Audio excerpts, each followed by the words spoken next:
यह कहानी सिल्क स्मिता की है। वो औरत जिसके नाम से 80 के दशक में टिकट खिड़कियों पर लाठियां चलती थीं, लोग कूद पड़ते थे, पागल हो जाते थे। वो महिला जिसको देखकर लोग फैंटेसाइज करते थे, सिनेमा हॉल में भीड़ लगाते थे, लेकिन जब घर पहुंचते थे तो आंख नाक कान मुंह बिछाते थे। ये उस समाज की कहानी है जो अंधेरे में सिल्क को पाने की तमन्ना करता था, लेकिन उजाले में उसे गंदा कहता था।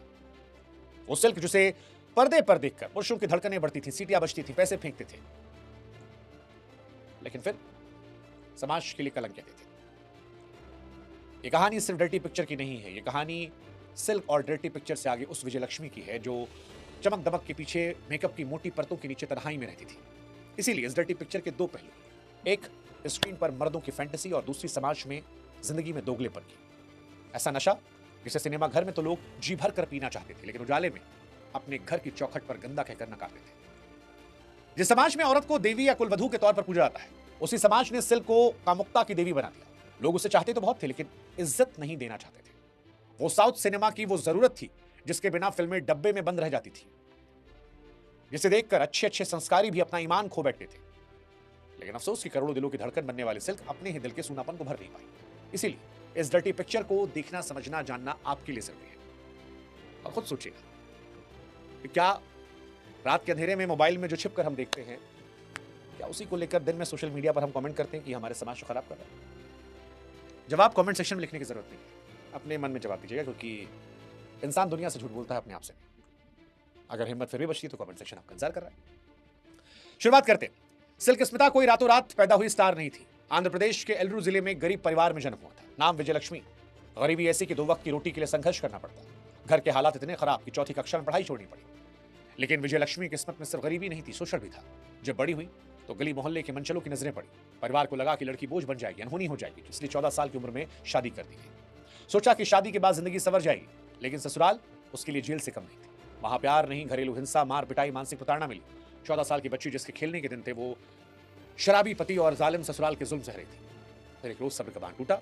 उस नर्क से वो भाग निकली। ना पैसा था, ना ठिकाना, ना कोई सहारा, बस एक रास्ता था, चेन्नई, जिसे उस दौर में मद्रास कहते थे।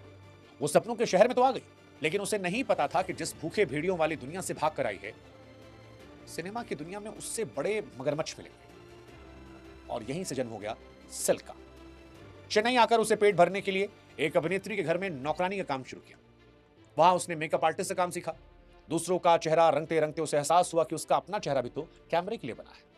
धीरे धीरे उसे फिल्मों में एक्स्ट्रा कलाकार के तौर पर छोटे मोटे रोल मिलने लगे। वो भीड़ का हिस्सा थी जिसे कोई नोटिस नहीं कर रहा था। लेकिन फिर साल 1979 में एक फिल्म आई, मलयालम फिल्म इनाय थेडी। इसने उसे किस्मत का दरवाजा खटखटाया। निर्देशक एंथनी को एक ऐसी लड़की की तलाश थी जिसमें कच्ची कामुकता। उनकी नजर विजयलक्ष्मी पड़ी। फिल्म में उसके किरदार का नाम था स्मिता, और यहीं से विजयलक्ष्मी जो है वो हमेशा हमेशा के लिए दफन हुई और दुनिया को मिली स्मिता। हालांकि असली धमाका साल 1980 में हुआ, तमिल फिल्म वांडी चक्रम। इस फिल्म में उसने एक बार गर्ल का रोल निभाया जिसका नाम था सिल्क। इस फिल्म में उसका रोल बड़ा नहीं था, लेकिन स्क्रीन पर मौजूदगी इतनी जबरदस्त थी कि लोग हीरो को भूल गए। उसकी बड़ी बड़ी नशीली आंखें, सांवला रंग और बेपरवाह अंदाज दर्शकों को नशा चढ़ाने लगा। उस दिन के बाद वो स्मिता भी नहीं रही, वो बन गई सिल्क स्मिता। सिल्क स्मिता के बारे में एक बात समझने वाली जो जरूरी है वो ये कि वो बाकी अभिनेत्रियों जैसी नहीं थी। वो न्यूडिटी नहीं बेचती थी, वो सुझाव बेचती थी। उनकी ताकत उसके कपड़ों के कम होने में नहीं, बल्कि उसकी आंखों की उस चमक में थी जो कैमरा लेंस को चीरते हुए दर्शक के दिल में उतर जाती थी। वो सिर्फ एक नजर से वो कह देती थी जिसके लिए बाकी हीरोइनों को 10-10 डायलॉग बोलने पड़ते थे।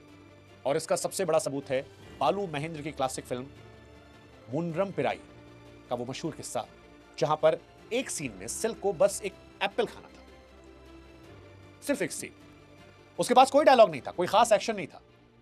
डायरेक्टर बालू महेंद्र ने कहा कि सिल्क बस तुम एक सेब खा लो, लेकिन सिल्क ने उस सेब को ऐसे काटा, ऐसे चबाया कि कैमरे की तरफ देखने वाले लोग जो थे वो कामुकता से भर गए।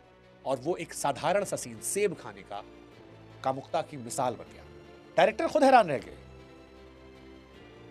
ये उसका कुदरती हुनर था। उसे पता नहीं था कि सेक्सी कैसे बनते हैं, लेकिन वो सांस भी ले रही थी तो वो अदा बन जा रही थी। और यही वो जादू था जिसे जमाना देख तो सकता था लेकिन समझ नहीं सकता था। और नतीजा ये हुआ कि 80 के दशक में हीरो नहीं, सिल्क की फिल्में चलती थी। 1980 से 1990 के बीच का दशक जो है साउथ सिनेमा के इतिहास में सिल्क स्मिता के नाम पर दर्ज है। ये वो दौर था जब साउथ सिनेमा में एक नया फॉर्मूला चल पड़ा था, सेक्स सेल्स। सिल्क स्मिता का स्टारडम इस कदर हावी हो गया था कि बड़े बड़े सुपरस्टार फीके लग रहे थे। रजनीकांत, कमल हसन, चिरंजीवी, मोहनलाल जैसे दिग्गजों की फिल्मों में भी डिस्ट्रीब्यूटर को एक ही शर्त होती थी, क्या फिल्म में सिल्क का आइटम नंबर है? अगर जवाब नहीं तो फिल्म के दाम गिरते थे।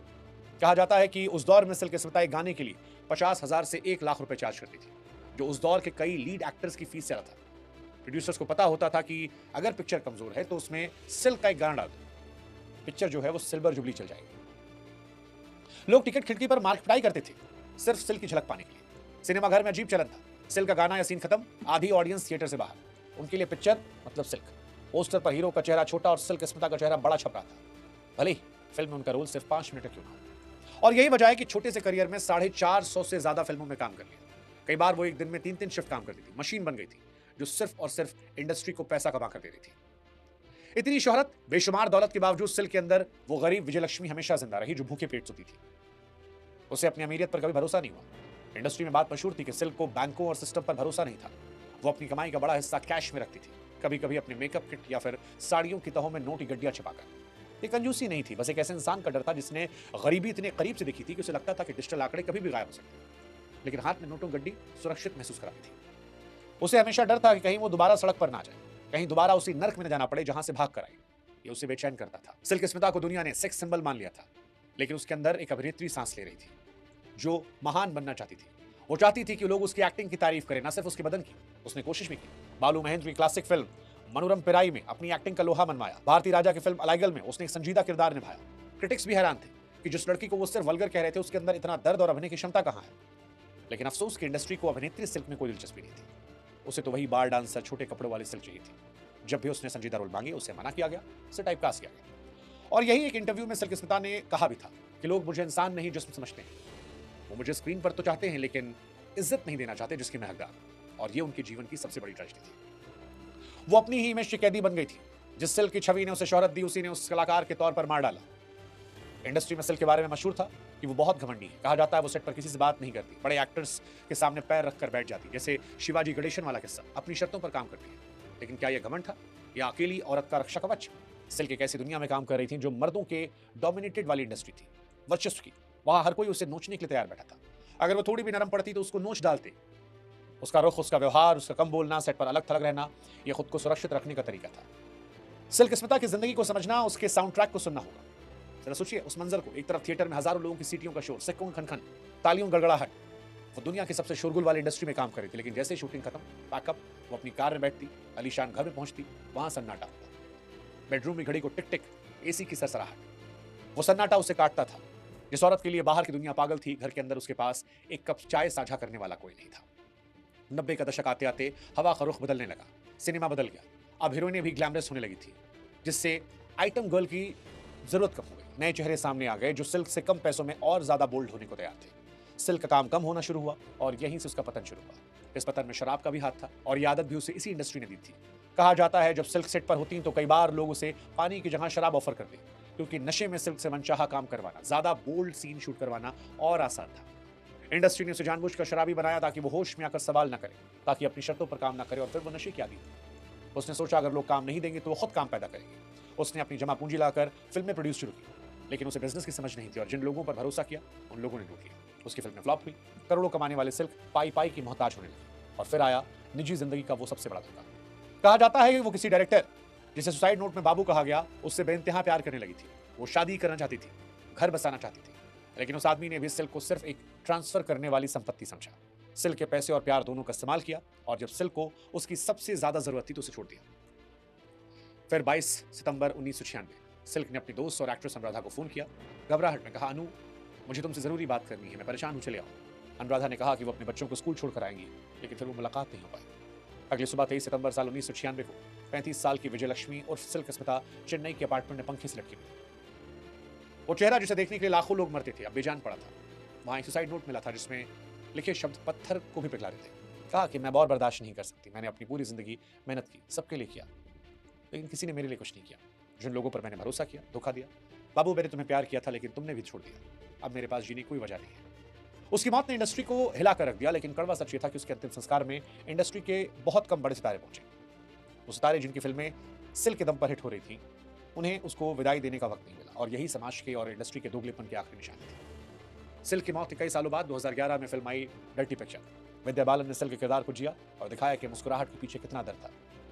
विद्या बालन का एक डायलॉग था, फिल्म में सिर्फ 3 चीजें चलती हैं, एंटरटेनमेंट, एंटरटेनमेंट, एंटरटेनमेंट, और मैं एंटरटेनमेंट। ये डायलॉग सिल्क की जिंदगी का सार था। वो पूरी दुनिया के लिए सिर्फ एंटरटेनमेंट थी, लेकिन किसी के लिए शायद इंसान नहीं बन पाई। लेकिन क्या डर्टी पिक्चर ने पूरा सच दिखाया? विद्या बालन ने खुद कहा था कि ये सिल्क नहीं, सिर्फ एक किरदार है, क्योंकि असली सिल्क कहानी डरावनी है, उससे ज्यादा अंधेरी, उससे भी ज्यादा दर्दनाक। फिल्म में अंत में हीरोइन को सम्मान मिलता है, लेकिन असल जिंदगी में सिल्क को सिर्फ तन्हाई मिली थी। सिल्क की अस्मिता एक पहेली बनकर आई और एक सवाल बनकर चली गई। आज जब पीछे मुड़कर आप देखते हैं तो सवाल उठता है, डर्टी कौन था? वो औरत जो अपने पेट के लिए अपने जिस्म की नुमाइश कर रही थी, या वो समाज जो टिकट खरीद कर उसे देखने जा रहा था, बाहर निकलकर फिर उसी को चरित्रहीन कह रहा था? क्या वो लोग गुनहगार नहीं थे जिन्होंने उसे शराब की लत लगवाई? क्या वो लोग जिम्मेदार नहीं थे जिसने पैसे लूटे, अकेला छोड़ा? सिल्क अस्मिता ने साबित किया कि एक औरत बिना गॉडफादर, बिना किसी हीरो के अपने सहारे पर अपनी शर्तों पर राज कर सकती है। उसकी रफ्तार एक उल्का पिंड जैसी थी, तेज, चमकदार, आग लगाने वाली, लेकिन उल्का पिंड ने किस्मत में जलकर राख होना लिखा होता है। वो रेशम सिल्क की तरह मुलायम थी, लेकिन दुनिया ने उसे लोहे की जंजीरों में जकड़ दिया। ये कहानी सिल्क अस्मिता की थी, एक ऐसी जीत की जो हार में बदल गई, एक ऐसी रानी की जिसका महल ताश के पत्तों का था, और एक ऐसी औरत की जिसे दुनिया ने चाहा तो बहुत लेकिन अपनाया कभी नहीं। सिल्क मर गई, लेकिन विजयलक्ष्मी का सवाल आज भी जिंदा है। क्या मेरा गुनाह सिर्फ वो था कि मैंने वो दिया जो तुम चाहते थे? सोचिएगा, सोचिएगा गहराई तक। आज भी समाज में कुछ नहीं बदला, समाज के तौर पर हम वही हैं, और आज भी कई सिल्क हमारे बीच मौजूद है।